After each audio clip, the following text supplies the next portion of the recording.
Hi, everyone. Thanks you for joining us tonight. This is the second installation of our 2017 webinar series that we have going.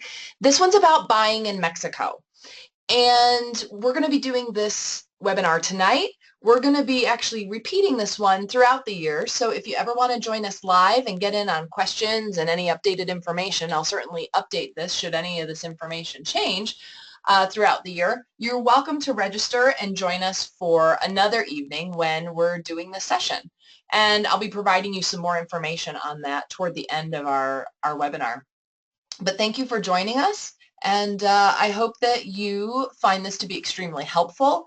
This isn't meant, as I build it, that you've seen when you registered, this is not meant to be a sales pitch for any property. It is meant, it was designed so that it's not really for any particular location. It's really just to give good, solid info to those that are looking to purchase property really anywhere in Mexico. Okay, and so with that, I hope that you benefit and I hope that you learn. We're going to walk you through the buying process so you feel comfortable moving forward with, whomever you're working with. As a way of introduction, firstly, my name is Amber Pearce and I'm going to talk more about myself in a moment, but this is my company. I am the broker of Mayan Riviera Properties. I established Mayan Riviera Properties in 2005, and we specialize in Puerto Morelos, Mexico. Now, for those that you don't know where Puerto Morelos, Mexico is, we are about 15 minutes south of the Cancun airport in that region known as the Riviera Maya in Spanish or the Mayan Riviera in English.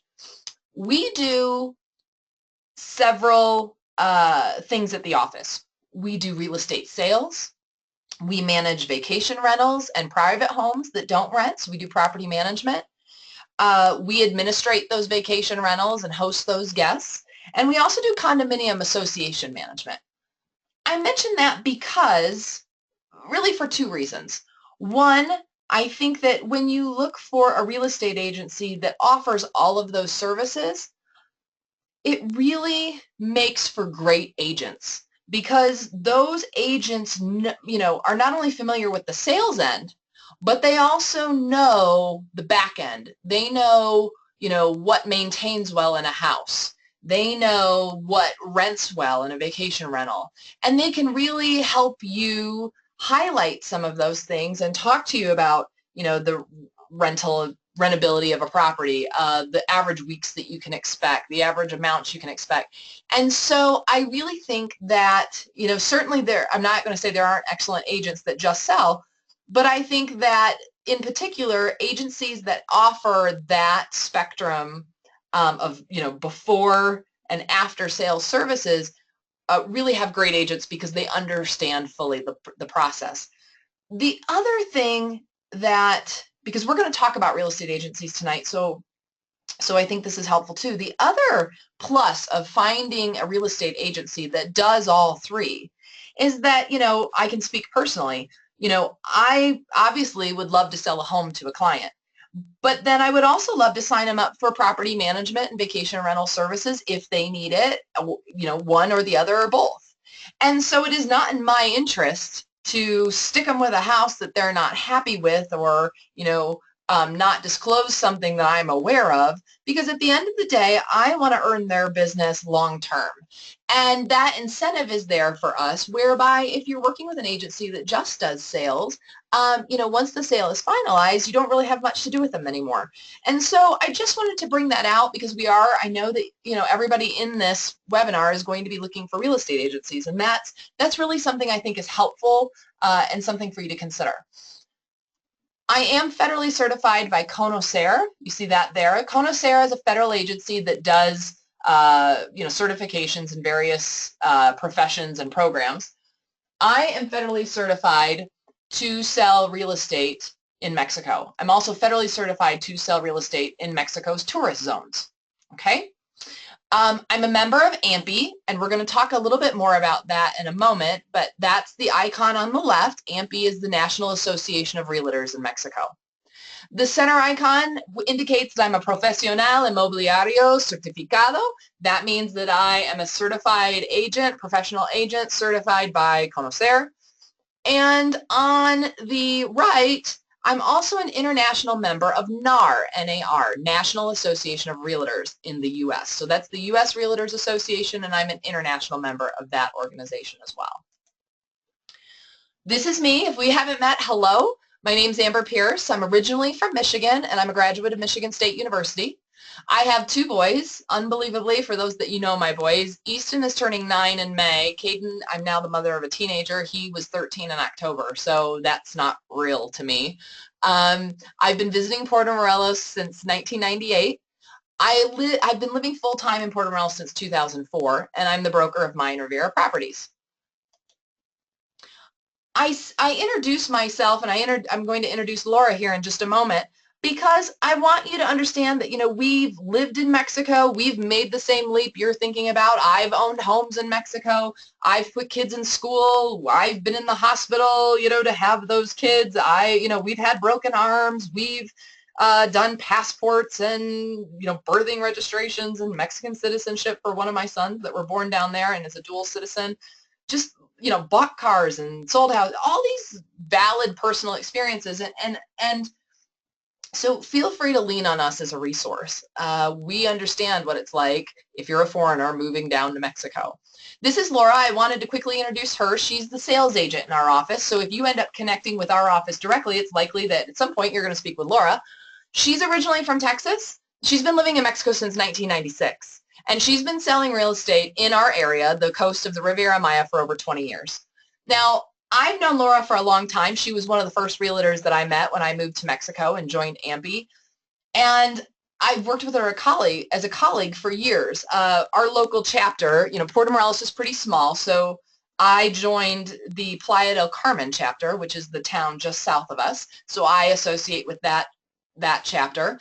And Laura has held various positions within that group, our local chapter of A.M.P.I. for years, including being president for a time.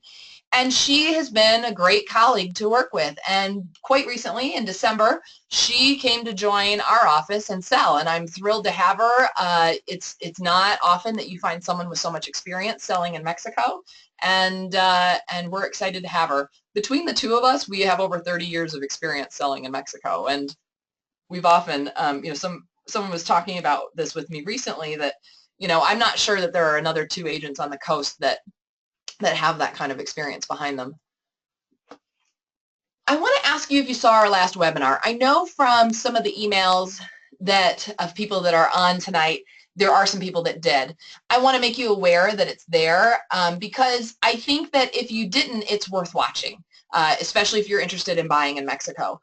The last webinar that we did was called Finding Your Paradise, and the idea behind it was answering all those initial questions that people have before they think about renting long-term or buying something down in Mexico. And, you know, I talk about it in that webinar. It's like, you know, you can't think about buying or renting something if you don't know if you can have a car, if you don't know if you can work down there, if you don't know what medical care is like. Do you need a visa? How long can I stay? So we answer all of those frequently asked questions. It's really an introduction so that people can get their toes in the water, get past all those questions that they have, and then get down to whether or not they truly want to live there. I think it's helpful if you're considering buying, even if you know some of the answers to those questions, because we did have a conversation about Mexico's investment potential and their tourism industry. And if you're looking at, you know, I know that most people on here are generally interested in properties in Mexico that have some sort of tourism that affects it, okay, whether it's the seasons, whether it's whatever. And so we have a pretty lengthy discussion in that webinar about who the market is coming in, where they go, when they come, so you understand tourism seasons. And so that is probably very, very helpful if you are considering buying at all, because you'll understand the market better. And it's particularly helpful if you're considering renting. So I'd encourage you to go back and watch that video. It is on our blog, and it will be on our website as well. It'll be under buyer info on our website. And watch that video it'll really give you some great information and kind of answer those basic questions that you probably have. Now tonight, my goal tonight was to really get deep in the weeds on buying and give you a really good idea of how you move forward buying in Mexico. And so these are some of the questions that we're going to answer. You know, number one, people always ask me, can you own in Mexico? And we're going to talk about that. And once I answer that question, then their follow-up question is, well, is it a good investment? Is it secure? Is it safe? We'll talk about that. What are my financing options? We'll talk about that. We'll talk about how to find a realtor, doing your property search, making an offer, closing the process, and then your new place. I'm going to walk you step by step through that process as if I was guiding you by the hand as a realtor through the various steps that you're going to go through, answering the questions that you have along the way. Question, can you own in Mexico? The answer is yes. It's not a 99-year lease. It's not a rent. It is ownership. Okay? Yes, you can. How? Well, it depends. This answer is going to depend on where you're buying it in Mexico and what your purpose for that property is. So very firstly, okay, is the property in the restricted zone, yes or no? What's the restricted zone? This is the restricted zone. So we're going to jump to this slide and go back to the other because I need to explain one to talk about the other. You need to answer for yourself, is the property that you're looking at within the restricted zone? Okay? Property in Mexico's restricted zone can be owned by foreigners through a real estate trust. That's called a fideicomiso. And I put that there because if you're doing research on the internet, you're going to come across that word and you want to know what it is. What is the restricted zone? Okay, let's talk about it. I promised I'd get deep in the weeds, and I'm going to give you history on the restricted zone. This restricted zone you see in this picture makes an uneven ring. It's the red and yellow lines that go around the borders of Mexico. It's 50 kilometers of any ocean border, that's the red, and it's 100 kilometers of any land border, that's the yellow. And again, it forms this uneven ring around the country. Why is it there? What is it? Well, if you go back to the Mexican Revolution, after the revolution, Mexicans were forming their constitution. What happened in the Mexican Revolution? Well, Spain had occupied 98% of the country, was exploiting all the natural resources, had made all the Mexicans basically feudal serfs on all these huge haciendas, was really pillaging the country. They revolted. They kicked them out. This was not a time where Mexico was real keen on foreign investment when they were setting up their constitution. And they considered it a matter of national security to have a restricted zone on their borders and limit foreign ownership because they were concerned about Spain coming back in. And so they established this restricted zone, and it's in their constitution. And at that time, they said absolutely no foreign ownership. Okay? Now, fast forward to airplanes and tourism and all the investment, and advancements that Mexico has made over the last 100 years. Okay? And that then ended up, I'm going to turn that down so it doesn't ring on us. That then ended up, obviously Mexico has warmed up significantly to foreign investment since then, but they still have this constitutional clause in here about the restricted zone. And so in a series of congressional acts that were in the 90s, they basically said in the restricted zone, foreigners can own property through a real estate trust, and it's called a fideicomiso. And we're going to talk about that trust tonight and how it works. I'm going to make the argument to you that no matter where you buy property outside of your home country, if you're from the US or if you're from Canada or from Europe, if you buy property outside of your home country, it should be in a trust anyway. We're going to talk about that, but Mexico happens to require it if you purchase property in this restricted zone. Okay? So we'll talk about that more in a minute, but I want you to understand what that zone is and why it's there. I think it makes a lot more sense to talk about it if you understand the history behind it and why it's there. So back to this slide. How do you hold that property? Well, if you're buying property in the restricted zone, let's answer yes or no, okay? If you're buying property in the restricted zone, then you're going to be either buying it in a bank trust, a fideicomiso.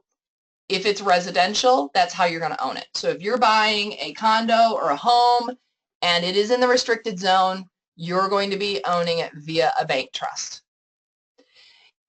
If you're buying commercial property and it's in the restricted zone, you have two options. You can either own it also in a bank trust, okay, or you can own it in a Mexican corporation. So let me go over that again. If the answer to your question when I ask you, is the property you're interested in Mexico's restricted zone?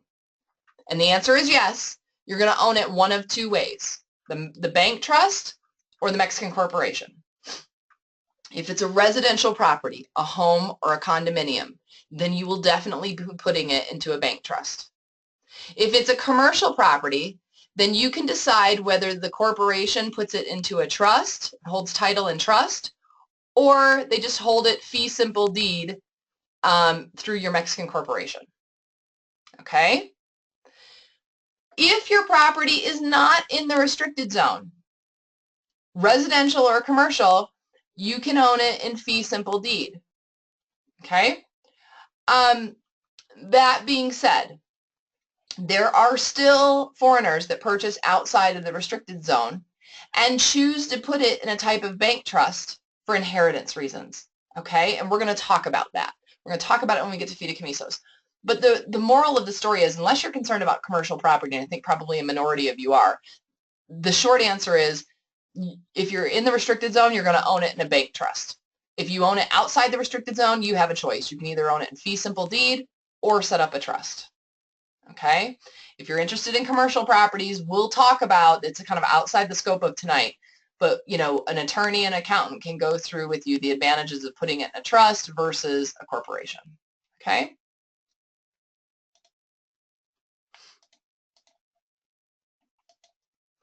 All right.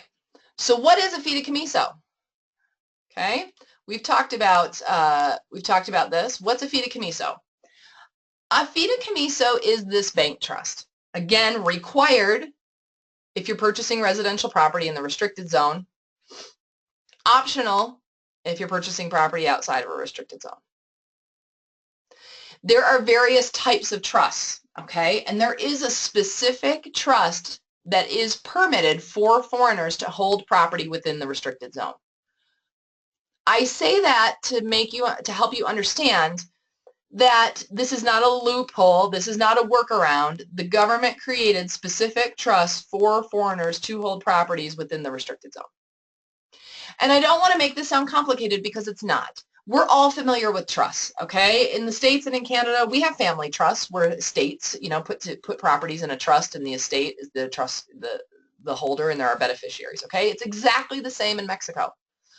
The only difference is that in Mexico, a bank is the federally authorized administrator of that trust. Okay? Works exactly the same as an asset trust would anywhere else. Except that in Mexico, it's a bank that's an administrator, whereas in other places, you know, a private entity or maybe an attorney can administrate that trust. In Mexico, it's a bank. When you open up that trust, the title goes and says, okay, the trust is the title holder, okay, and you are appointed as a beneficiary of that trust, the primary beneficiary. Now, I don't mean to start any marital civil wars, okay, but I'm going to go out on a limb and say, if you are a married couple, quite typically, the most common situation is, you know, Mr. and Mrs. Smith, okay, go to buy a property and put it into a trust. They appoint themselves as the primary beneficiaries, and the trust says, if anything ever happens to me, Mr. Smith, then my portion and my rights would go to Mrs. Smith. And if anything should ever happen to Mrs. Smith, her rights and ownership would come, beneficiary rights would come to me, Mr. Smith. And if anything should ever happen to the two of us, we're going to appoint secondary beneficiaries, our heirs that are going to receive the ownership rights to this trust, the beneficiary rights to this trust, in the following percentages: 50% to, you know, Joe Smith, 25% to Sam Smith, and 25% to Lisa Smith.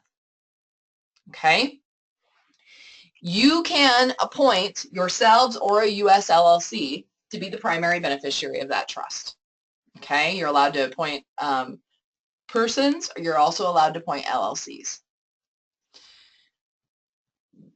Then, the trust has a term of 50 years, and it's renewable into perpetuity.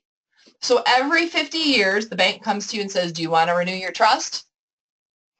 Smith asset, Smith Trust says, yes, we do. And the bank says, great. And they send off for another permit, and it'll renew it for another 50-year term. These terms started at 30 years. They've extended them to 50 years, and they're even talking about doing them out to 90 years. But we'll see. There's nothing, imminent coming down the pipe on that. At this point, it's a 50-year term. And you are allowed to renew these into perpetuity, okay?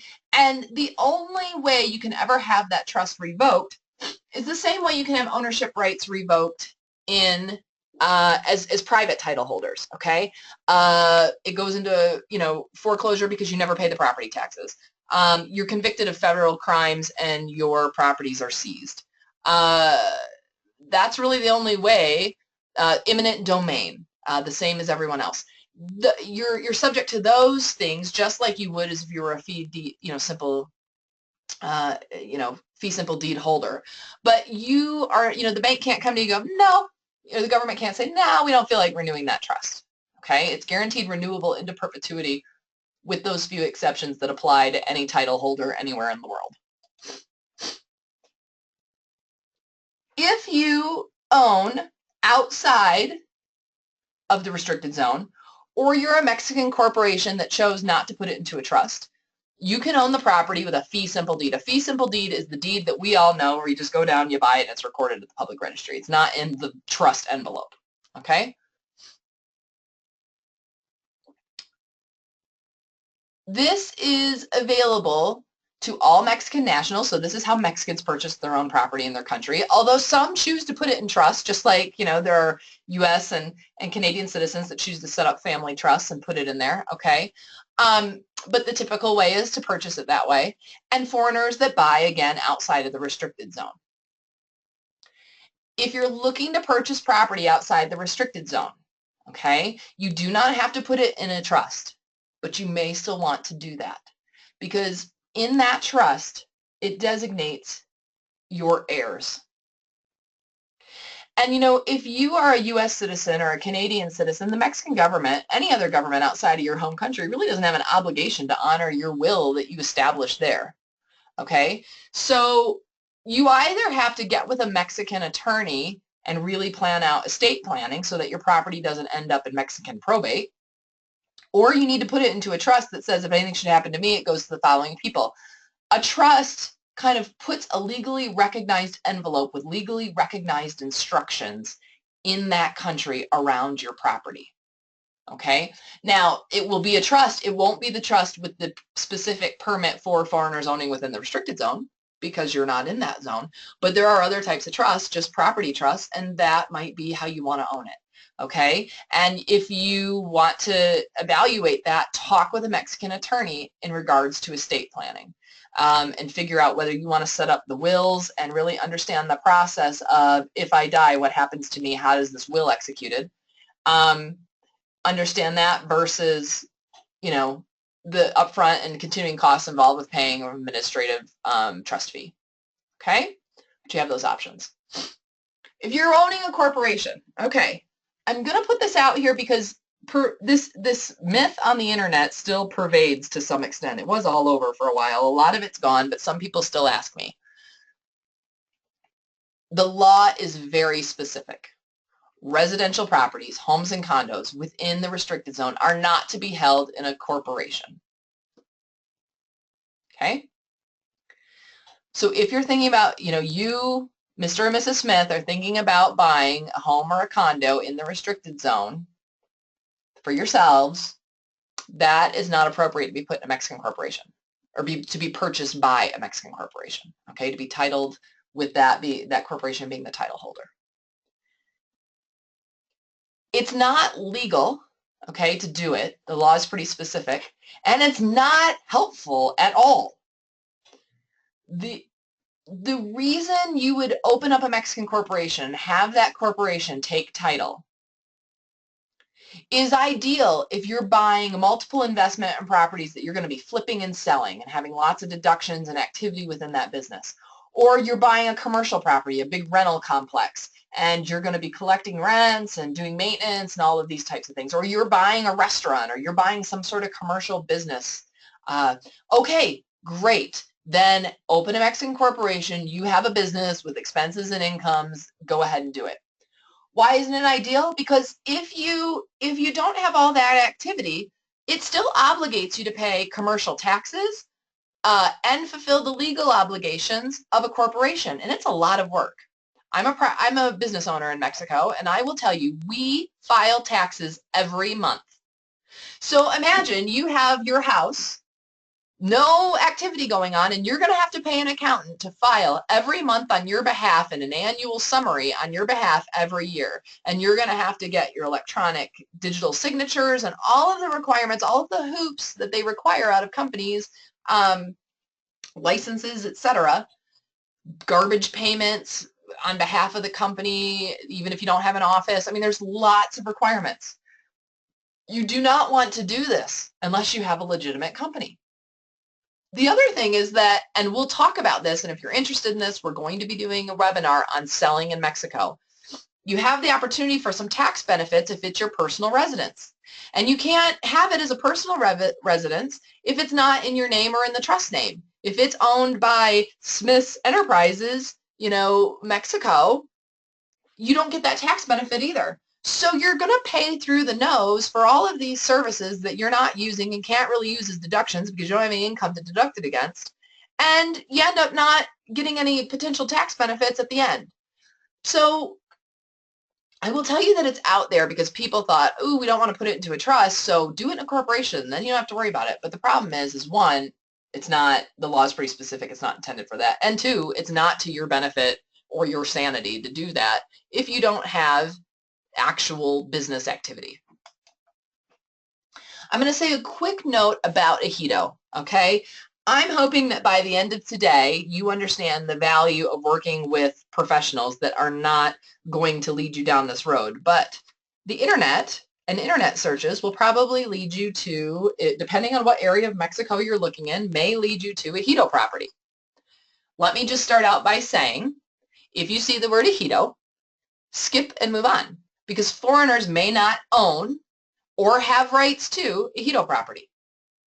What is a Hito property? A Hito property is property that's owned by the Mexican government. We're going to go back to the revolution, okay? At the revolution, Mexico revolted. Mexico revolted and took back their lands. Their citizens had been feudal serfs working on these big haciendas, had zero money, weren't even being paid. In a lot of cases are paid absolutely nothing that they would have ever saved. So they had an entire country with no landowners. So they set up these huge pieces of land and said, this is our land as the government, but we're going to give it to this group of Mexicans that are going to form cooperatives. And they're going to be the stewards of that land and use it to the benefit of the cooperative, which typically was farmland. They farmed it, okay, to feed their families, so that the entire nation didn't starve and had land to build on. The rules state that foreigners absolutely are not allowed to have rights in the Hito cooperatives. And the only, it's not an exception, but the only caveat to this is that in a Hito, that cooperative of people could decide that the best use of their land is no longer farm or no longer mining or whatever they're doing with it. The best use of their land, because of its commercial value, is to privatize it, get titles, normal titles for it, and sell it. And if that should occur, and once that's done and the titles are issued, it is regularized into the normalized, into the normal land system. It has a tax ID number, it's been surveyed, it's got a legal description, and it is perfectly fine to purchase. It's just like you're purchasing any other lot, okay? But until it's titled, you may not own it, and you may not have rights to it, and you may not have contracts saying you have rights to it, etc. So I hope that's clear. So your question might be, well, how do I know if it's an Hito? It's simple. There's not a title for it. No title exists. No notary would be involved in the sale transaction. We'll talk about that in a minute, what a notary is. There's no buy-sell contract. There's no register of deeds. If you were able to buy rights, you would be going to a little private Hito office and signing a little piece of paper on a record saying you're getting rights to property. Okay, it's a contract that's registered in the little Hito office. This is not with attorneys. This is not any of that. You're not able to do it anyway, but that's what would happen. So if you, obviously if you take it to a notary, and we're going to talk about how notaries are required, they will do a title search. They will make sure the land is properly titled. Now, that being said, where I work in Puerto Morelos, there is a Hito properties way out in the jungle that have not been titled. And if you're looking at really, really rural land, you might run across a Hito. If you're looking at anything in town, no. Okay? If you're looking at areas of Mexico that are under development, you might run into a Hito. Okay? But I don't want it to scare you. I don't want it to concern you. Real estate professionals, attorneys are very, very well versed in this. If it's out there, they will not be steering you toward it. Next question. Is my investment secure? The answer is yes. Okay, it's very secure. Number one, we use escrow accounts during the transaction process to make sure that your funds that you're depositing for your transaction are secure until the property becomes yours. I continue to have to say this every year, and I can't believe I ever have to say it. Use an escrow account, okay? You often have to talk people into this, and I'm telling people, look, it's not ill will, okay? I mean, yes, somebody could genuinely rip you off and take your deposit and not sell you the land, okay? That's within the realm of possibility. And nobody certainly wishes bad things upon anybody. But what would happen if you had given $30,000 as a good earnest money deposit to a couple and they die in a car wreck between the time that you've given it to them and the time you're supposed to sign? How do you protect your money? Okay, so escrow accounts are available. That takes the risk out of the money transfer during the buying process. First American and Stewart Title. We're going to talk about these a little bit more in a moment. Two largest title insurance companies in the United States. Both offer title insurance policies on bank trusts and fee simple deeds in Mexico. Okay, so you can insure them. If anybody's concerned about the bank trust, it's really a non-issue, but if you are, realize that the two largest title insurance companies in the United States insure and back those bank trusts. This is a very, very legitimate process. They back it just the way any other asset trust would, could be a title holder anywhere else, okay? It's a very regular real estate transaction. After Lehman Brothers collapsed in the U.S. in 2007, and then all of these banks started folding, people started asking me in these seminars, well, what happens if the bank that's administrating the fideicomiso collapses? Does that affect my bank trust, the security of my bank trust? And the answer is no. The fideicomisos, the bank trusts, okay, that the bank is federally authorized to administrate is solely given to them on an administrative level. They're not allowed to leverage them. They're not allowed to have them on their balance sheets. No Mexican banks collapsed at that point, but if any of them ever were to collapse, the federal government would simply transfer the administrative rights to another federally authorized bank. Okay? The other additional layer that U.S. and Canadian citizens have is that the security of your investment is also backed and protected by the NAFTA treaty and all of the agreements in that treaty regarding contracts to be honored between the countries. Financing options. Okay, so let's get down to buying. You're thinking about buying a place. How do you get the money together? Know that traditionally properties in Mexico have been purchased in cash.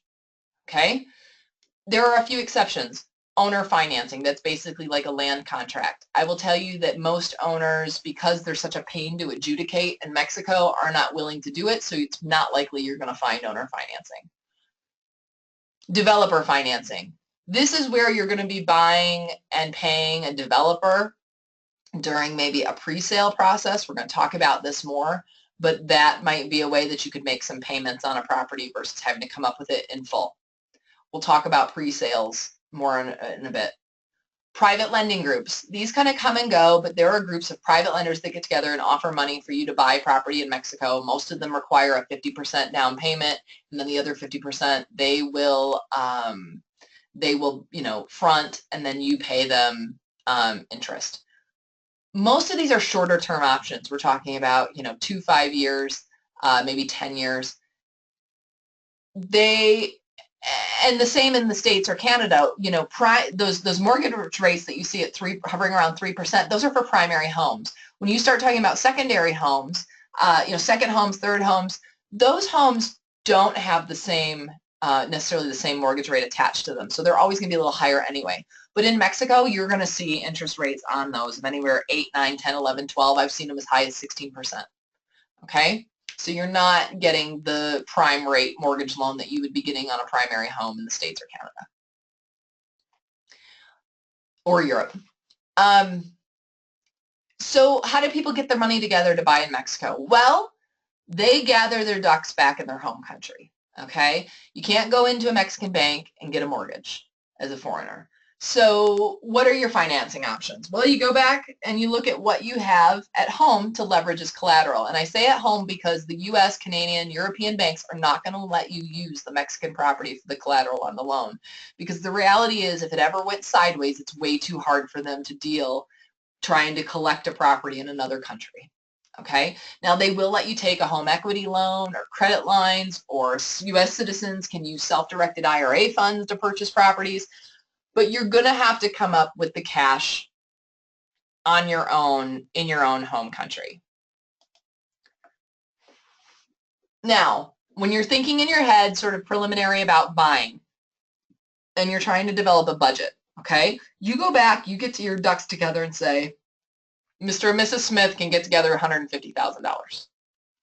That $150,000 has to buy the house, and it also has to plan on about 8% in closing costs.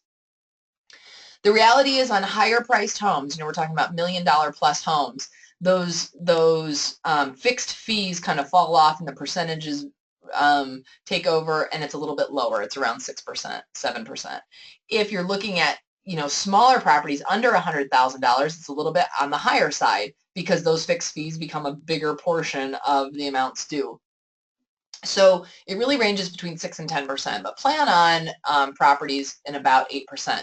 What else affects your closing costs? Well, if you have things that aren't necessarily standard fees. So if you decide to do title insurance and you have a bank trust, or you decide because you're buying commercial property, you're going to open a corporation, you've got to pay for all the paperwork and, operating agreements and everything for a Mexican corporation to be established.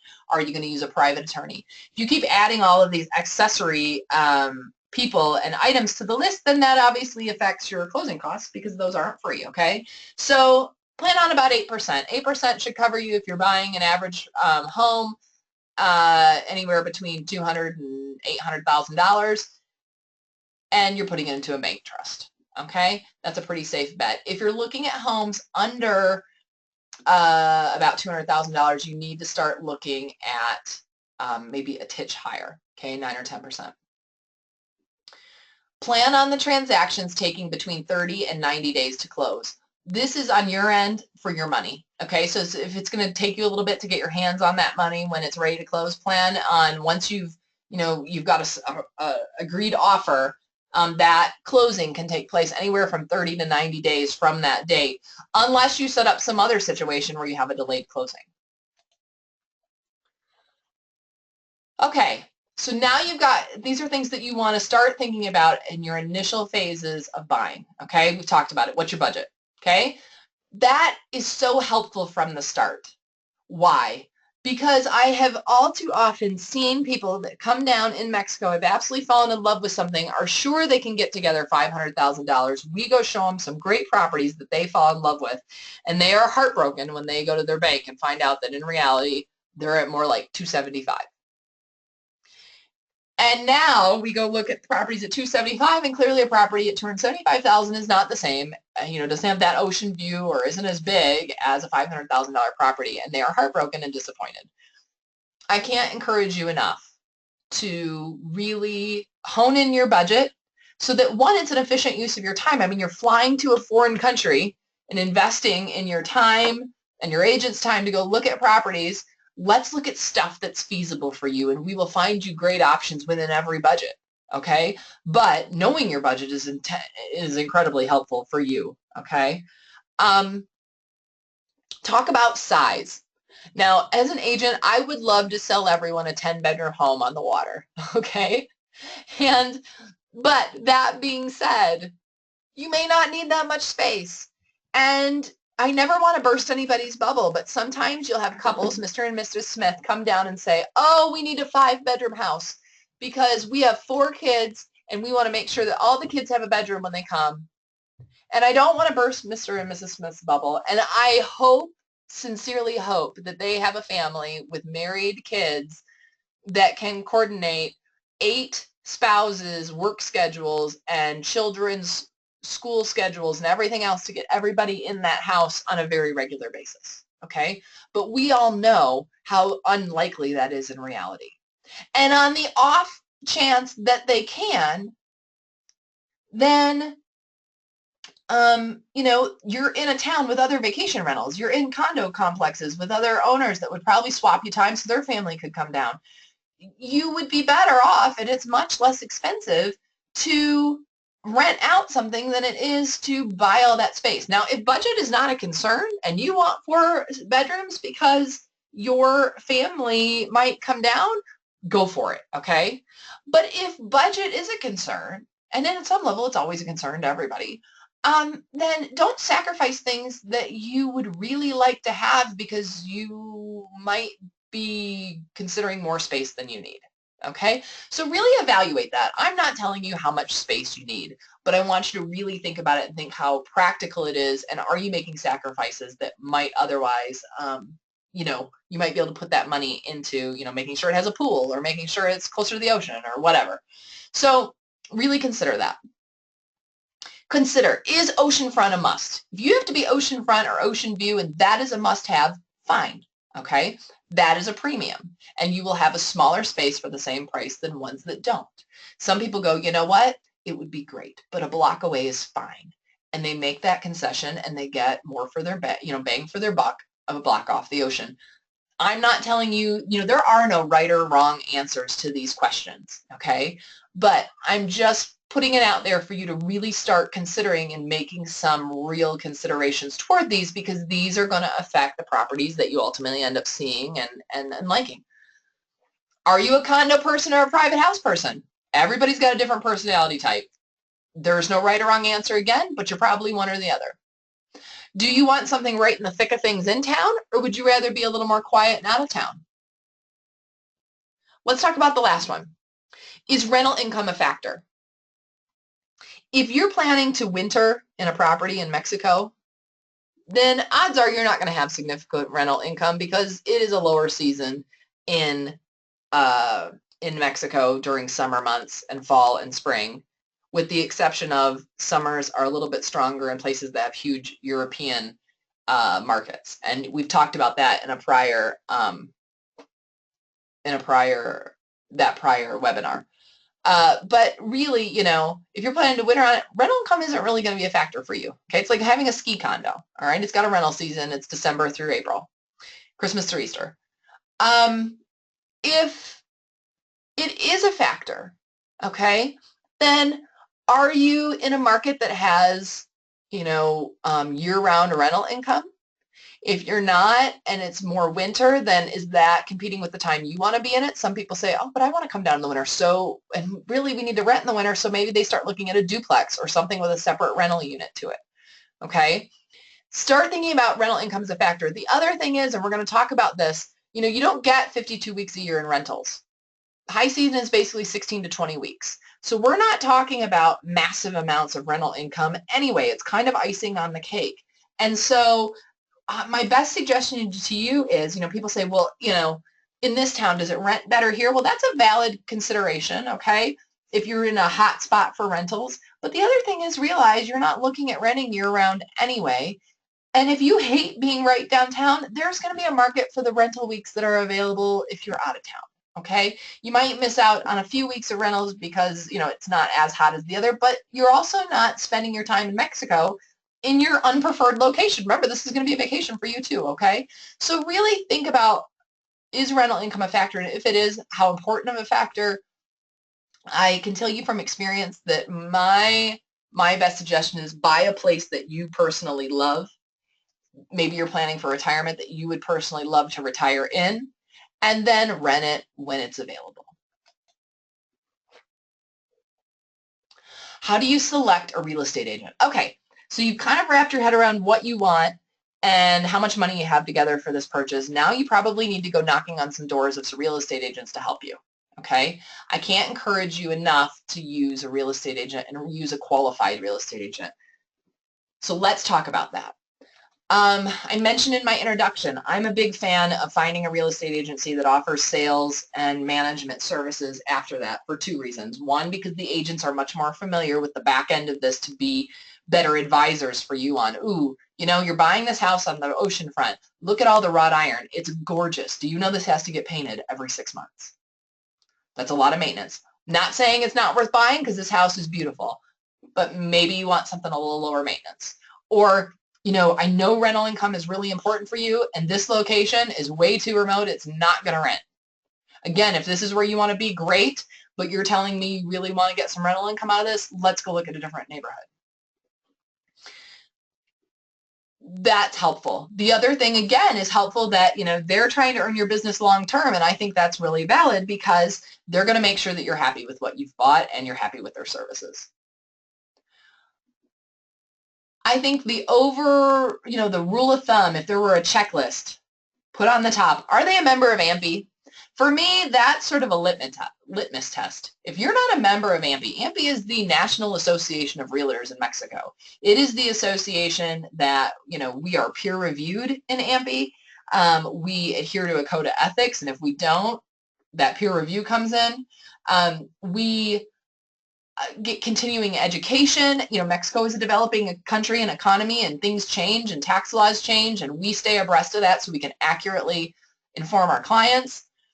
If you are a real, quote, air quote, real estate agent and you aren't a member of A.M.P.I, I don't really think you're probably very serious about your position, okay, quite frankly. And maybe you're not doing this as a full-time professional, okay? The litmus test is, number one, are they an A.M.P.I member? Can you get some referrals, okay, from people that have used them? Are they licensed? Now, this might be shocking for some people, but Mexico's real estate industry is, just like other industries, are modernizing. And states have recently started adopting laws to require real estate agents to be licensed. So depending on which state you're in, you're going to find that a lot of times real estate agents are unlicensed. Not unlicensed because there's licensing and they're operating without them, because there is no licensing to obtain. Okay, so it varies by state. I will tell you that most states are on the trend of adopting these licensing requirements. I operate in the state of Quintana Roo. Quintana Roo passed a licensing requirement. All of us are still in the process of being grandfathered in, and they passed it. They tried to do some of them. They stopped the program. They've redone it. Now ours are all under review again to be issued. Okay, so very soon Quintana Roo will, you know, your agent ought to be licensed and will be required to be licensed. But that might not be for your state. And again, if you're looking in a different state, ask me, and I'm happy to tell you if they have licensing requirements. But if they do have a license, that's certainly another indicator. Okay, but it's not an end-all be-all because there may not be a license to obtain. Do they have federal certifications? Again, I mentioned I've got 2 federal certifications, to sell in Mexico and to sell in Mexico's real estate zones. Those are optional. Okay, but if they're an A.M.P.I member, if they are licensed, if one is available, if they've got their federal certifications, you're probably looking at somebody who's investing some time in their education and their profession and are pretty well versed in what's going on. Here's another thing. Are they familiar with the market that you're interested in? If you came to me and said, Amber, I want to buy in Puerto Vallarta, you know what my answer is going to be? Great. Let me help you find an A.M.P.I agent that's great in Puerto Vallarta to help you. Why? Because Mexican properties, the sale price of Mexican properties is not publicly available information. So we have MLSs to show you what's available for sale, okay, multiple listing services. We can look up and see what's for sale in an area, but I can't tell you what properties sell for in that condo complex per square foot historically to give you comps. out of an MLS system because it is not publicly available information. So how do we do it? We do it because we've been in the market, we've done enough transactions, and we've worked there long enough to know what things sell for, and we have our own databases. This is where working with a real estate agent becomes very, very helpful. Rely on experienced real estate agents, okay, and real estate brokers who have databases of information where they can accurately guide you on whether or not something is accurately priced. Here's something that I'm not sure why, but this does happen, and I want people to know. I want to scream it from a rooftop. Real estate in Mexico works exactly the same as real estate does in Europe or the US or Canada. Realtors work in a multiple listing system and a network whereby if you say, I designate, whoever, Lisa Jones is my real estate agent. Lisa Jones can show you every property that's listed on the market. Okay, you do not have to shop multiple real estate agents. Find one that you like, find one that you get along with, find one that's familiar in your area, find one that you've gotten maybe a referral from someone else from. I'm happy to help you with that. But find them and then lean on them and say, you might do internet searches and pass it over and say, hey, Lisa, I'd love to see this place. Do you know anything about it? But use her as your coordinator or use him as your coordinator. I'll tell you from, because we work just the same way as realtors work at home. There is a listing agent that represents the property on behalf of the buyer. And then they do internal commission agreements with all the buyer agents, offering them commissions to find, incentivizing them to find buyers to sell these properties. We all work together to sell properties. And sometimes people feel like, well, this is listed by this company, so I have to contact them. And then this is listed by these people, so I have to contact them. And then this is listed over here. And I'll tell you from personal experience, there is nothing more frustrating if somebody has taken my time and I've walked through and we've educated them and I've walked them through the buying process and I start, sending out inquiries on companies and they go, oh, we've talked to them already. Oh, they're working with them. Oh, what realtor, a good realtor, is going to want to invest time in somebody that's talking to everybody in the neighborhood? They're not likely to get a sale out of that. It really disincentivizes them from helping you. So you're not doing yourself any favors. Work with a real estate. I'm also not saying stick with a real estate agent that's not working for you, but let a real estate agent, a designated agent, work for you. Okay. Because there is nothing that will short circuit your agent's incentive.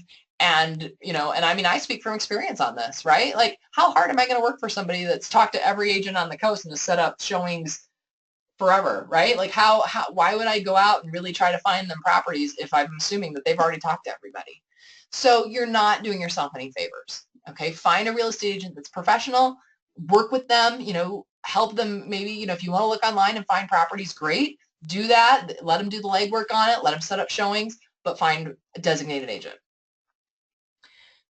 Come up with a list of your must-haves. We talked about this a little bit earlier. What are your must-haves?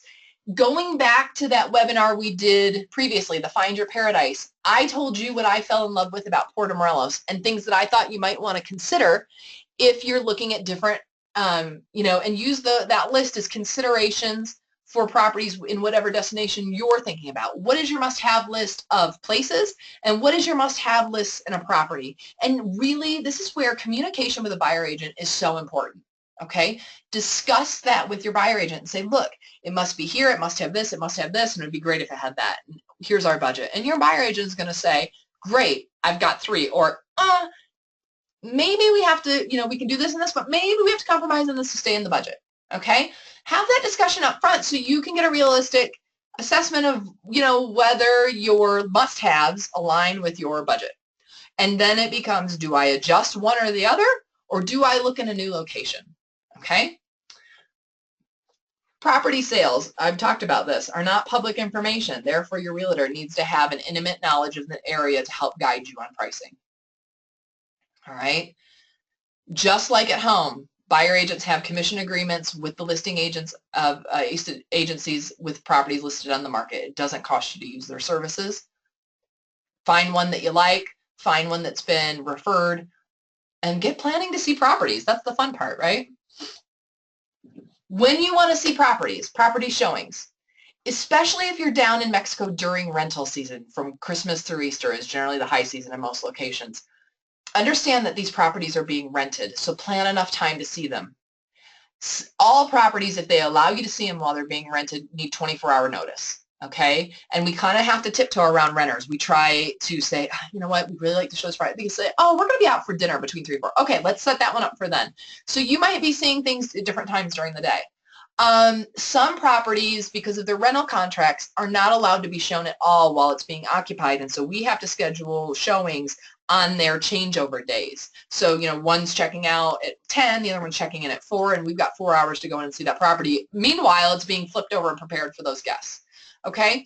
So, number one, realize that if you come down and you lot one day to see 12 properties, that's probably not going to happen during rental season. Okay? If it is, you owe your agent a beer at the end of the day. If you are coming down to see properties and you've bought properties before, you know that people go to the 9th degree to show properties. They bake cookies, so there's cookie smell in the air when you walk in, and every bed is made. You're not going to see that in houses that are being rented, okay? Renters aren't pigs, but they're probably not making their beds. They're on vacation. There's probably going to be, towels around, and there's going to be... So be prepared that you're not going to see houses that are spick, spick, and span for a rental, okay? But the good news is you're buying a property that's generating rental income that's going to give you money back at closing. So look past the towels.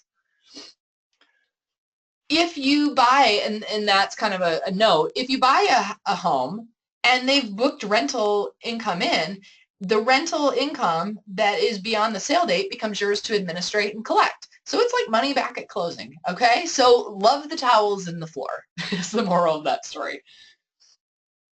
Give your feedback to your agent. When you start looking at the first few properties, maybe that list of must-haves changes, and that's okay, all right? But an agent being able to understand what your preferences and your priorities and your style is, they probably don't want to drag you to every property in your price range that's available. You guys probably don't have time for that. But if they know your preferences and priorities and style, rely on them to sift through and find the places they think you're going to love. And that sifting is a lot easier, and you don't get drugged to so many properties if they've got a really good idea of what you're looking for. So again, communicate with that buyer agent. Okay, so you've looked at properties, you've found your dream house. This is exciting, right?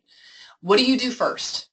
Well, you're going to create an offer to purchase with your agent. Your agent's going to create that offer. You're going to sign it. It's going to be presented to the sellers. It's going to, just like at home, it's going to include all the pertinent details to the offer, okay? If you buy a home, and very often homes are sold furnished, not all, but a lot of homes are sold furnished. Why? Because a lot of times they're owned by foreign expats that don't want to drag sofas back to Canada. Or they're being rented and there's photographs on the internet and there's rentals in, and you close on a Tuesday and renters come in on a Wednesday. You can't refurnish a house that quickly. So a lot of these places, for practical reasons, sell furnished. So these offers will often say, let's say you're offering $120,000 for the house with contents. I'm offering you, in the offer it'll say, I'm offering you $100,000 for the house and I'm offering you $20,000 for the contents. It's separated because the registered sale value of the house will be the $100,000, okay? $20,000 is on the side. It can still go through escrow for payment, but it's a side deal. Include your intended timeline for your transaction. This gets back to when we talked about in budget. You have to pull your cash together. How long is it going to take you to get your ducks in a row? Is it a month? Then you can indicate seller, buyer is ready to close when the property's ready, and anytime after 30 days. Or, you know what, I've got this money, but it's going to take me a little bit to kind of pull things and move strings. I'm going to need 90 days. So in that offer, you're going to say, seller is prepared to close no sooner than 90 days from the date of acceptance. So that your sellers and all parties are pretty clear on when you can close. They don't want to accept that offer and then come back to you and you go, oh, I can't close for 5 months. Well, that might change things. Okay, maybe it doesn't, but maybe it does. That offer is going to include payment terms. I'm going to give you so much up front. We're going to use escrow, and that your earnest money deposit then goes in. How this works is in very typical sales. Obviously, you can structure it in a lot of different ways. but there's an earnest money deposit given up front.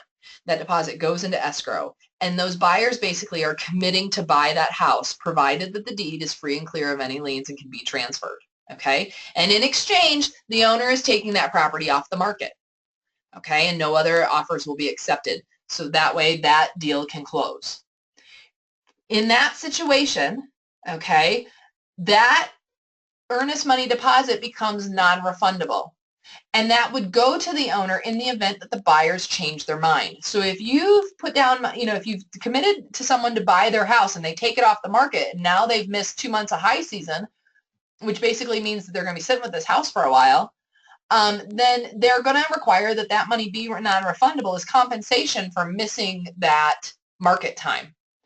Now, if it were ever to be that the title would have liens or something's wrong with paperwork and it couldn't be transferable, which to be honest is so rare. But if that were to happen, then your money would be refundable. And because it's an escrow, it is a non-issue. It just gets sent back to your account. This is why another reason why escrow is so important. Okay, so you present that offer to the sellers. The sellers have 3 options. They can accept it as is, they can negotiate on it and come back to you with some counter offers, or they can just decline it. Usually declining comes in when somebody throws a real low ball offer and the sellers go, nope, not even dealing with it. Tell them to come back with something else or go away. All right? But here's the thing. If they accept, or especially if they're negotiating, make sure that their negotiated offer is in writing and it's signed by them so that you know that this is not a realtor, speaking on behalf of a seller, dealing on behalf of a seller, and, terms aren't very clear. Okay, so make sure that any negotiated terms get put into writing and signed by the parties so everybody's on the same page. Okay, so let's say you've negotiated successfully, your realtor can help you with this, they're experienced in negotiation. Whatever happens, both parties have come, yay, to an accepted offer, okay? Or it doesn't work out and you're off to look for another place because you just couldn't come to an agreement on something.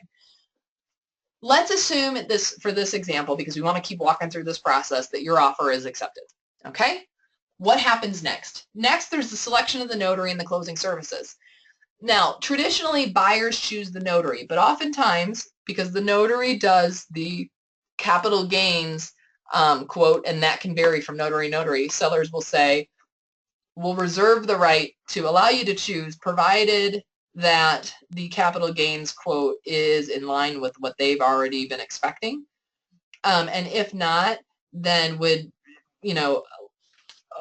conversation would open up to maybe using a different notary.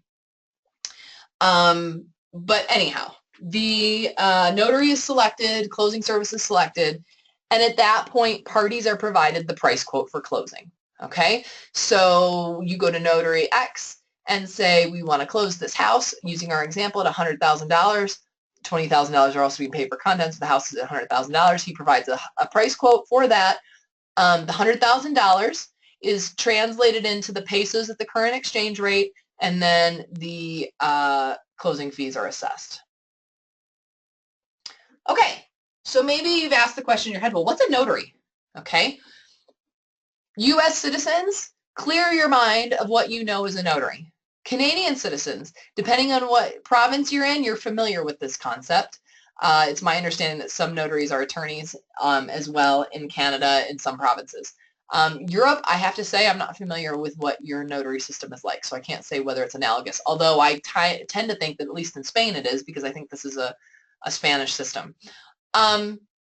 The word notary, we use the word notary because it's a literal translation of the Spanish term for this person is notario. So there is a notario in Spanish, and that is translated as a notary in English. What is a notary? They are a licensed Mexican attorney. And beyond that, they are an attorney that's been authorized to the government to oversee transactions on behalf of that government. They are required in any buy-sell transaction. So if you're purchasing property, you have got to do that transaction through a notary.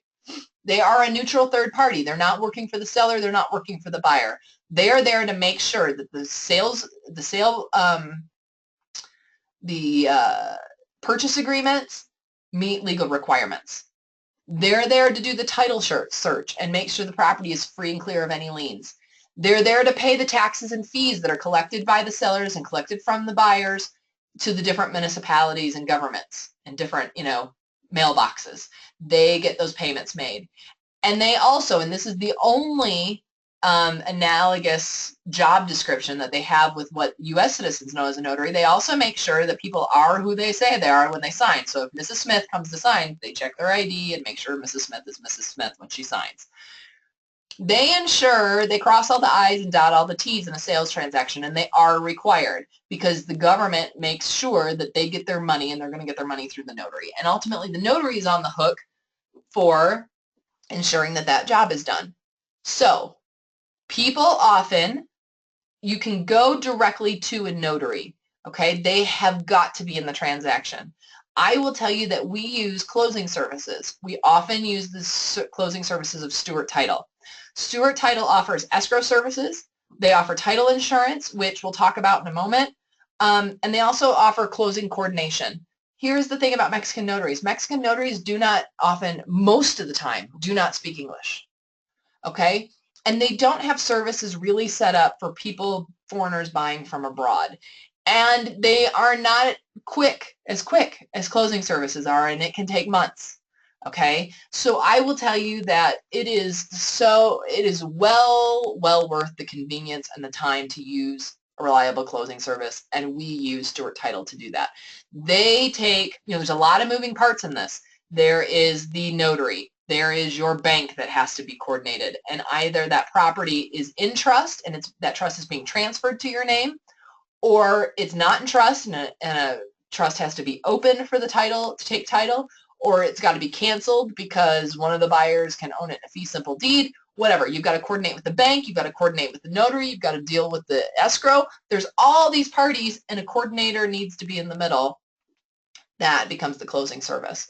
So if you are not using a closing service, you must go knock on a notary's door to do your transaction. But more than likely, and my recommendation would be, if you have a closing service in your area, to let them coordinate that sale transaction. And again, this is not something that you have to worry about. This is something your realtor is going to set up for you. Do you need a private attorney? Okay, so we just said that the attorney that has to be involved in the transaction is a neutral third party. Okay, now that doesn't mean that you can't ask the notary legal questions and they can advise you, but they're not reviewing a contract from one side or the other necessarily. You're not hiring them to represent your interest in the transaction. There are some buyers that want an attorney. Okay, sometimes it's a peace of mind thing. Sometimes it's, a tricky transaction. They hire an attorney to represent their interests in a transaction. Okay. This is completely at the discretion of the buyer. I never discourage a buyer from using an attorney. If they want to use an attorney to look over things on their behalf, I understand, and that's fine. I would say that there are certain circumstances where I would highly recommend one. I'm not a Mexican attorney, okay? I know real estate. So I know enough about real estate to say, and we've talked about this, pre-sale. If you're buying in pre-sale, you are giving money, not in escrow, but you're giving money over to a developer to use to develop a project. What happens if that project goes south? Okay? Or what happens if they don't deliver in some way, or they're delayed in delivering? If you walk into a pre-sale development and you get and this happens, people walk into a pre-sale project, they go in the model, they're just drooling, they go, oh my gosh, where do we sign? This is gorgeous. And they walk into a sales office and they sign some developer's contract. You don't think that that developer had an attorney review that contract and write it toward their interest? You can bet they did. Okay, now that doesn't mean that it's an unfair contract, but before you sign a contract with someone that is not really closing, because remember, you're not going to close for months later and you're putting money up front that's not going to escrow. That would be a time. I cannot encourage people enough to use a good, experienced attorney if they're buying in pre-sale. Understand that I'm not discouraging people from buying in pre-sale. I have had a lot of clients make very, very good money buying properties in pre-sale and flipping them when the project is done. Okay, I'm not saying it's there. I'm saying the risk is higher. Those clients I worked with understood that risk, took that risk, and profited handsomely from it. Okay, but we got an experienced attorney to review those contracts on their behalf and make sure that it was as strong as it could be to eliminate as much risk as possible. That is a situation where I would highly recommend you involve an attorney. Otherwise, I will tell you that pretty straightforward transactions where the buy-sell is going on and the money is in escrow and it's closing in 60 days and no money changes hands until the title's been reviewed, etc., a lot of those clients don't hire private attorneys, okay? If you feel that you want to, I'm absolutely happy to work with them as a realtor, okay? But I think there are situations where it's not your traditional buy-sell and your money isn't being held in a protected escrow account until the transaction is ready to be finalized, that it would be well worth your time to do that. If you're paying multiple payments out to a developer or an owner or a land contract situation or something like that, that's where I think an attorney would really be a wise to involve. In a straightforward transaction, if you want to do that, you're clearly welcome to do it. I never discourage buyers. I want you to have peace of mind and feel comfortable. Fine. But understand that your money is in escrow and being protected, and the title is free and clear when it's being transferred to you. So that risk is much, much lower. Okay? Speaking of peace of mind, do I need title insurance? Let's talk about title insurance. Title insurance is a U.S. product that has been brought to Mexico. Why do we have title insurance in the States? Does anybody know? The answer is because when you go to buy a house and you apply for a mortgage, they don't do a title search on the property. They don't pay for that. They basically go, you know what? Buy title insurance. We're pretty sure that there's not anything owed on this property. Buy title insurance, a couple $100, you're done. And that covers our risk. Nobody has to pay to actually do the title search because that's more expensive. Okay, so they basically insure themselves because there's not a title search that's been done. You just learned that in Mexico, before a transaction can take place, a notary has to research the title and has to make sure that the property is free and clear of any liens. So the risk is lower that there would be an issue in Mexico that would require, a title insurance company stepping in. That being said, if this offers you peace of mind, it is completely at your discretion. It's a one-time purchase. At the time of purchasing, it's most efficient to purchase title insurance at the time of purchasing because you're paying for a title search to be done, so you might as well get the title insurance then. If you already own a piece of property and you want title insurance, it can be done, but you're going to have to pay for the title search and then the policy, so it can be just a little bit more expensive because you paid for a title search at purchase, now you're paying for a second one. But you can do it after purchase. You can have a policy that covers your total cost of investment. So if I buy a piece of land and I know I'm putting $200,000 into a house, I can get a policy for $300,000 on that piece of property. I'll tell you it's a nice feature when you sell, okay? If you have a title insurance policy, that's one of the questions I ask sellers. Do you have one? Because if you do, it's great. I can say, hey, this property has title insurance, active, current title insurance policy. That doesn't mean it's transferable to the new buyers because it's not. They have to get their own policy. But it's just that extra layer of, yes, this is a free and clear title, and it's independently been reviewed by an insurance company, and they've even given it the seal of approval. Okay? So the risk is lower, but there's never no risk. Okay? And so why would you have title insurance policy? Well, it insures up to the policy's value in the event that the title is challenged in some way. If there were invalid documents that were used at closing. And there are steps to try to ensure that that doesn't happen, but it's within the realm of possibility that that could happen. Let's say that the property was owned by a grandpa, and by inheritance laws would have been the kids, and now the aunt and uncle really ended up, and there's like questions about whether there's heirs that weren't given their rights, some sort of chain of title or hidden heirs. Okay, it would come up with that. Are there liens? And well, liens are required to be registered, and they must get the certificate of no liens before they close. But that, if there were liens on the property, if there were non-registered easements, okay. And here's the thing, and I don't want to be the Chicken Little with their head cut off, but if something like this comes up, okay, let's use the example of the heirs, because I think this is, if there were any, I think this is one of the more likely ones. Let's say that Cousin Bob says he had legitimate rights to that property because of property law, and he wasn't included in the sale. Or let's say that it was a married couple and the wife now finds out that the husband sold and she was supposed to be signing on that piece of property even though it was only in his name. Okay? If that's the case and she takes you to court over that, she may very well lose. okay? The court may very well find that no, the notary was appropriate, and yes, you're still having to defend that title and pay to defend that title in that court challenge, okay? And if you would ultimately end up losing it, then you might lose would lose the money that you paid for the property. That's where title insurance comes in. They'll pay to defend your property, and they'll also pay you up to your policy value if the property, you were to lose it for those reasons, okay? It is within the realm of possibility that something like that could happen. So if it's it's something you can consider, it's up to you. It's a product that the U.S. citizens have brought down and now are here. You can have an insurance policy on a simple deed or a bank trust.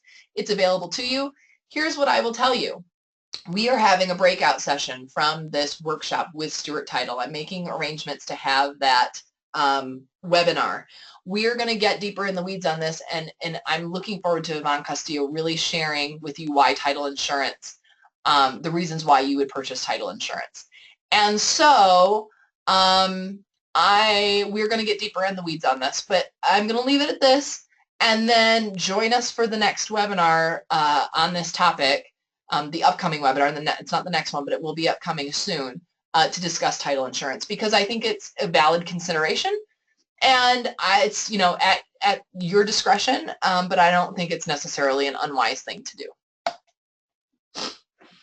Okay, so you have your closing cost fees. You've chosen your notary or closing service.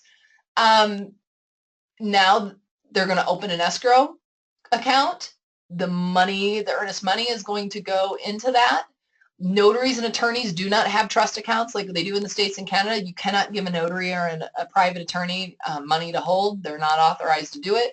Your only option, if you don't use escrow, is to deliver it directly to the seller. And, I'm not, again, talking about, necessarily ill will, although it's possible. But, what happens if there's a severe illness or a death or something like that that ties up your money? Okay, so use an escrow account. You're going to deposit your earnest money that was established in the notary is going to take that offer to purchase, translate it into a formal purchase contract that everybody signs with all the proper legalese and have a binding transaction, and then you're going to deposit that earnest money for that sale, and you're going to deposit a portion of the notary closing costs as a buyer that you have so that they can get started on the due diligence work. Okay, so that's that step of the process. Then escrow is open. The sellers have their deposit. They've taken the house off the market if that was a term of the offer in exchange for that deposit. Notary's been paid enough deposit to get started on his work. He or she is going to do the due diligence. First thing they're going to do is they're going to go to the property tax ID office and say, we've got a sale transaction starting on tax ID number ... The sales office is going to hold that tax ID number. Why do they do that? Imagine that you had a seller with less than honest intentions that started a sale in Notary B and Notary A, and well, actually they'll go by letters, so let's do letters. Notary 3 and Notary 49 and Notary 67. And he's got 3 buyers strung along, and he's collecting money from all of them, again, because these buyers haven't used escrow, okay? And he's basically starting 3 sales transactions at once and collecting all of his deposits. Okay, that can't happen because these notaries go in and say there's a sale going on this property. The property registry holds that tax ID number so that if another notary comes in to try to transfer that property ID number into a new buyer's name, they go, we've got Notary 69 who put in an aviso on this, a notice on this. They have precedence. That means that other notary has to go back and say, this guy has already sold this property. It's under transaction right now. You need to give her or him your money back. And you're going to be stuck waiting for somebody else to give their money back if your money's not in escrow. I'm not saying this happens often, okay? I've never actually had it happen, but it's happened, all right? It's within the realm of risk. And this is another reason to use escrow, because at escrow, it is a non-issue. It just goes back. Your money goes back. Nothing has ever changed hands. Title search. The notary actually performs the title search to ensure that the property has no registered liens. Okay? This differs from transactions in the States whereby the title search isn't really done, and so they have you buy a title insurance policy. So I'm always very clear with buyers. It is a different process there, is a certificate of no liens issued prior to closing, but it doesn't mean that there aren't other situations that might come up within the realm of possibility where title insurance would certainly protect you. I'm never going to say it's an invalid product, but I want you to understand how it works. Next step, if you're opening a Mexican corporation because you're buying a commercial property and you want the title holder to be that corporation, okay, then your attorney's got to go, okay, title search, it's free and clear, let's do it, and they're going to open up your corporation, get that established so that it's ready to take title. Or you are buying a property and you need a bank trust. If it's in a trust, again, it can be transferred into your name. You can open a new trust if it's not in a trust already, or you don't want to take that transfer. Or you can, maybe there's a bank trust that needs to be canceled because you as a buyer are buying it in a corporation, or you are a Mexican national and don't need a bank trust. Whatever has to happen, if there's anything between parties regarding bank trusts or corporations, if they're involved on either side, will then happen. If it's a fee simple deed going from Mr. and Mrs. Smith to Mr. and Mrs. Jones in the middle of the country because it's outside the restricted zone, this step doesn't happen, okay? It's ready to close. Once the due diligence is complete and the bank, if they're involved, has given the nod to say, yes, we have the permit back from the federal government, we're ready to close, parties can basically close immediately. It takes the notary a business day to prepare the paperwork for everybody to sign. But the reality is that now you're ready to sign and you've probably got a buyer and or a seller that has to travel to Mexico to get this thing done, okay? Because you have to be physically present at closing, all parties. If you're not physically present, you have to be physically represented by a power of attorney. So this is why clear expectations on both sides of how a closing is going to happen needs to be established in the beginning so everybody is comfortable moving forward in the transaction, because it's this big waiting game. Let's kind of go back of what we've learned. The notary does the due diligence, then we send it off, especially the most common situation, there's a bank trust, the bank has to get the permit ready. That goes off to the federal government. Nobody's got a timeline on that. The federal government is usually pretty quick on getting it back, but it varies in the amount of time they can get it done. So basically, it's a big waiting game because it's like, I can't guarantee a closing date. I can't guarantee a closing date. I can't guarantee a closing date. I can't guarantee a closing date. I still can't guarantee. Okay, bank's ready. We can close tomorrow. Everybody goes, well, wait a minute. I got to go down there. Okay? So usually when offer to purchases are developed, it'll say when that nod is given that they are ready to close, then parties have, and this comes down to how parties can travel, 2 weeks to be present for closing, or a month to be ready for closing, whatever you need. But you're going to have to travel on fairly short notice or have a power of attorney there to represent you at closing. Because as frustrating as it is, when you sign that offer, you put your money in, I can't establish a closing date with certainty. I can give you one that we're going to shoot for, but if the paperwork's not ready, you've bought plane tickets and it ain't ready, okay?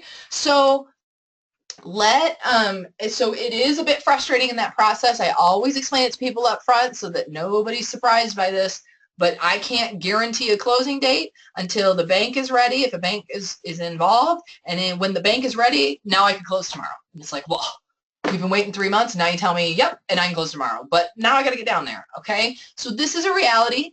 It happens every time, okay? But it's okay. It's just that we set it up so that parties know, both sides need 2 weeks notice, or both sides need a month notice, or something like that, whatever it is, all right, to coordinate. Or we get POAs, power of attorneys, in place for those that can't be present. Okay, so now the notary has said, or the closing service has said, we've got the nod from the bank. We're going to close on March 15th. So buyers and sellers, or they've had powers of attorneys coordinated, and again, your realtor can help you with that, and the notary can help you with that. Those power of attorneys or parties must be physically present on closing day to sign, okay? That day, you sign. Money, you've already signed letters of instruction for the escrow account on the disbursement, okay, to the seller. That money is dispersed to the sellers. So they've been paid, the transaction has been closed, and the closing service or notary is going to give you a copy of what you sign, which is the buy-sell transfer, okay? that's called an escritura, they're going to give you a provisional copy of that so that you have a copy of what you signed. You can take that provisional copy and go get utility bills changed into your name, etc. Use it as a proof of ownership for that day. What's the next step? Possession. This is the fun one, guys. You've bought a house. You get the keys there at closing, okay? The seller gets their money, you get the keys. This is my personal opinion, okay? So take this for what it's worth. Take it with some salt. But margaritas are required. That's my rule. You've got to go have some margs, okay? Congratulations, you've just bought a house in Mexico. Overall time frame, okay? When we're talking about from the time you start with the notary and get the price quotes and things till closing day, I've done it as quickly as 2 weeks. That was pretty miraculous. The bank got their stuff done in like a day with the government. That was a world record. 2 weeks, as long as 4 months. The average is about 60 days time between accepted offers and margaritas, okay? While you're having margs, back at the notary office, they're taking what you signed and going back into the Registrar of Deeds and saying, remember Registrar of Deeds, how I put the hold on this property because there was a sales transaction in process? It's done. Here's your paperwork. And the Registrar of Deeds takes that and says, thank you very much. And in their official records, they record that Mr. and Mrs. Jones sold to Mr. and Mrs. Smith. And now they're the registered owners of that property. When they do that, they're going to give the notary back the copy of the deed, the escritura, with a boleta de registro. I'm going to show you that in a second. That's the official file number where that transaction has been registered in the Registrar of Deeds. That paperwork takes about 90 days to come back. When it does, your notary or your sales agent, okay, this is another reason your sales agent follows up with them, your sales agent is going to come back to you and say, this paperwork's ready. It's your finalized deed and this boleta de registro. Let me get my little pointer out here. You can see the name right here, Boleta de Registro. This is basically the certificate of registration from the Cancun office. Okay, so it was in the Cancun Registrar of Deeds, Boleta de Registro, file number 159834. Okay, so now this property owner knows that that's their file number in the Property Registry of Deeds. Okay, and you'll have a Registrar of Deeds in your own municipality, and they will give you a file number. That means that your property has been registered in the official records. Okay, let's talk about things to keep in mind. Some of this is review. Remember, you're not to open a corporation and have that corporation to take title if your intent is to own a private residence. Another thing, do list the property at the full purchase price. Less furnishings, okay? So go back to our example. If you buy the house for $100,000 and you pay $20,000 for the furnishings, that $20,000 is a side purchase. In the deed, it's going to say that Mr. and Mrs. Smith paid Mr. and Mrs. Jones, whatever the peso amount is, 2 million pesos, which is $100,000 at the current exchange rate, 2 million pesos for the house. You must register the full purchase price. I say that because anybody that's been around knows that this was often a practice where people would underreport the purchase price. Why? Go back to there's closing costs based on the amount you report. And so they thought they'd be saving themselves some money by underreporting the purchase price. Number one, it's tax fraud. Number two, tax fraud is now not possible because the notary has to show the transactions, has to give the federal government, the tax office, the payments, proof of payments, and all parties, the bank, the notary, and the agents all have to file with the tax office. It's like a round robin, everybody keeping everybody honest. Everybody has to do reports on that transaction to the tax office. You do not want to be caught doing that, okay? You want to record your property at the full purchase price. Beyond the penalty of not doing that, you now go to sell and you have buyers that aren't dumb enough to do that in the first place, okay? And they're going to insist the property be registered at the purchase price. Now, let's say you bought that $100,000 property and you said you only paid $50,000 for it. And you listened to me and you bought in a great neighborhood and you go to sell 5 years later and that property is now $200,000. Well, you can't go back and say, well, I paid $100,000 for it if your property paperwork only shows you paid $50,000. You're now showing, instead of $100,000 of gain, you're showing $150,000 of gain, and you're taxed on that. So do not create a false gain for yourself, okay? It comes back to bite you. It's tax fraud, and you're not doing yourselves any favors when you sell, all right? So long story short, report it at the full purchase price. We've talked about it. If you are considering a pre-sale, be very diligent, involve a good attorney, make sure your interests are protected, recognize that there is a risk, but there is also, historically, gains, it's economically advantageous if you want to take that risk and do it in successful projects. Closing take approximately 60 to 90 days to complete. You or your power of attorney have to be present. It is easiest to set up a power of attorney while you're in Mexico. You can do this back in the States. You can do this back in Canada, although I'll tell you there's a few states that you can't get it done in. This has sort of been a recent experience, and some states just won't apostille the paperwork, and it's weird, but there's nothing you can do about it, nothing I can do about it.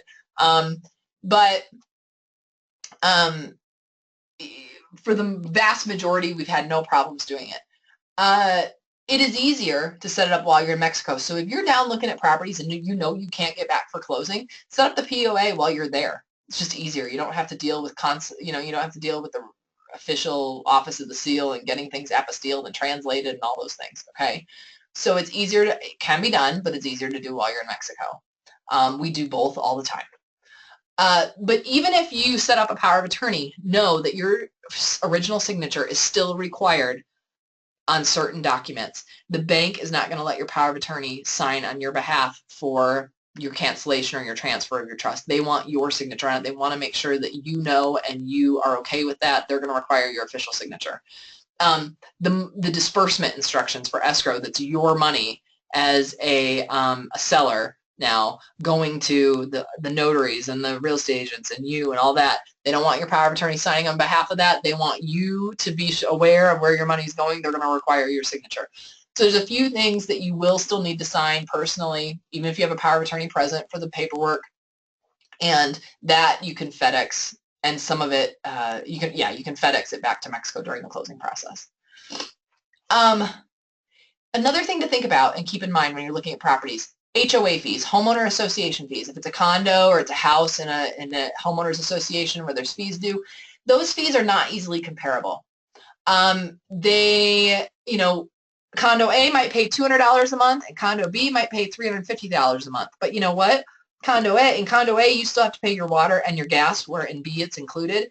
And B pays your bills on your behalf, or cleans your condo once a month, or does the internal maintenance, whereas condo A doesn't do anything but the outside. Okay, so they're not easily comparable. To fully evaluate HOA fees when you're looking at properties, make sure you understand the amount that you pay and what is included or excluded. Some include insurance, others don't. You have to pay a separate fee for that. So there's just a lot of caveats to it. You have to fully understand what's included and excluded so that you, at the end of the day, can kind of figure out the amounts and can compare them fairly.